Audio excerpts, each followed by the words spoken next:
अनुसूचित 13(3) क के तहत आदिवासी समुदाय प्रथागत प्रथा के रूढ़ी प्रथा क्षेत्रों में स्वशासन प्रशासन व इसका नियंत्रण। तो साथियों, हमको इसका पालन करना पड़ेगा, तब हमको धर्म कोड मिलेगा। आप इस बात को समझने का प्रयास करें। अपने अपने राज्य में, अपने अपने जिलों में, अपने अपने सगाजनों को, समस्त आदिवासी समुदाय को समझाने का प्रयास करें। यदि हम अपनी संस्कृति का पालन नहीं करेंगे तो हमें कोई धर्म कोड नहीं मिलने वाला है। आज हम धर्म कोड की मांग तो कर रहे हैं, लेकिन हमारे समस्त आदिवासी समुदाय को रूढ़ी प्रथा का मतलब है जड़, और हम यहाँ के मूल बीज हैं।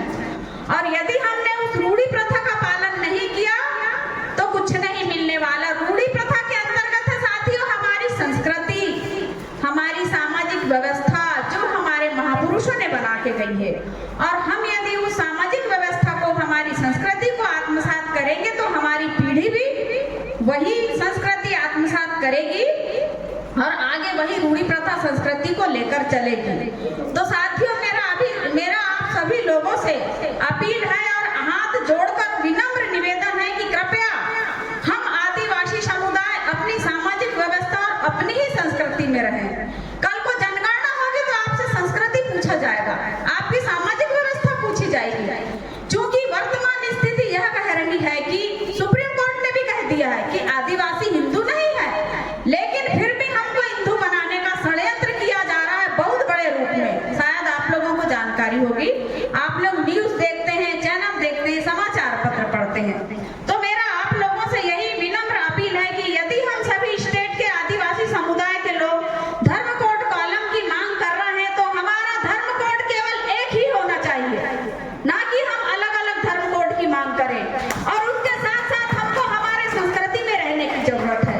हमारी संस्कृति, हमारे नेंग सेंग, हमारा मणमिंग नेंग, नवाखाई। साथियों, जब तक हम लोग पूजही और बलि नहीं देंगे, पूजमान नहीं करेंगे तो हम लोग आदिवासी नहीं कहला सकते। इसलिए नहीं कहला सकते कि हमारी सामाजिक व्यवस्था में पूजमान की व्यवस्था बनाई है हमारे पुरखों ने, और हमारे पुरखों ने उस सामाजिक व्यवस्था को हमको हमेशा चलाए रखने के लिए कहा भी है। लेकिन कहीं ना कहीं हमारा समुदाय भटक चुका है, आज वो काफी अपनी संस्कृति से परे हो गया है, हमारी संस्कृति से हटकर हो गया है। तो मैं तो बस यही कहूंगी कि हम अपनी संस्कृति को ना छोड़ें और हम अपनी रूढ़ी प्रथा को ही लेके चलें, ताकि हमको जो हम धर्म कालम कोड की मांग कर रहे हैं तो ये शासन प्रशासन के कान तक भी बात जानी चाहिए कि हम हमारी ही संस्कृति में हैं, हमारी ही संस्कृति में है, हम अपनी सामाजिक व्यवस्था में कायम है, हम अपनी रूढ़ी प्रथा में कायम है।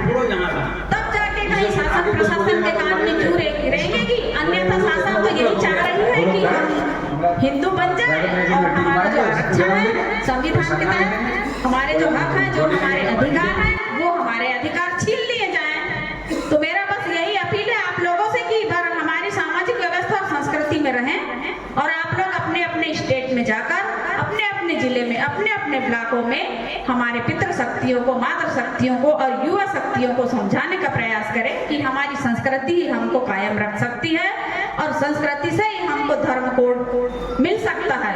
और हम आज धर्म कोड की लड़ाई हर स्टेटों के, हर जिले के, हर ब्लॉक के लोगों को लेकर करेंगे, क्योंकि ये सिर्फ एक गांव या एक राज्य की बात नहीं है, पूरे भारतवर्ष के राज्यों की बात है, पूरे जिलों की बात है।